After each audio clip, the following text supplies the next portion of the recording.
அனைத்து துன்பப்பூட்டுகளுக்குமான சாவி ஆட்சி அதிகாரம் மட்டுமே என்கிறார். அதேதான் என் அன்பு தம்பி ஆம்ஸ்ட்ராங் வலியுறுத்துறார். நமக்கு இறுதி இலக்கே ஆட்சி அதிகாரம் தான். அதை அடைவதற்கு முன்பு அவர் சொல்வது நாம் ஆட்சியாளர்கள் என்கிற உளவியல் நிமிர்வு வர வேண்டும்.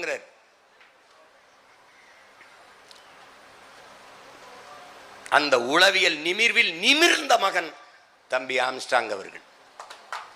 முதல்ல நான் யாருன்னு நான் நிமிரணும்ல. நீ தாழ்த்தப்பட்டவன் சொன்ன நான் தாழ்த்தப்பட்டவன் ஆயிடுவேனா? உன் வார்த்தையே பார், நான் தாழ்ந்தவன் அல்ல, தாழ்த்தப்பட்டவன். யாரால், எவனால், எப்போது? இந்த கேள்வி எழுதுதா எழுதலையா? நான் தாழ்ந்தவன் அல்ல, நான் தமிழன் அல்ல, ஆதி தமிழன். எங்களுடைய புரட்சி பாவலர் சொல்கிறார், தமிழன் பெருமைக்குரியவன். காரணம், தமிழ் பெருங்குடியில் பிறந்ததனாலேயே தமிழன் பெருமைக்குரிய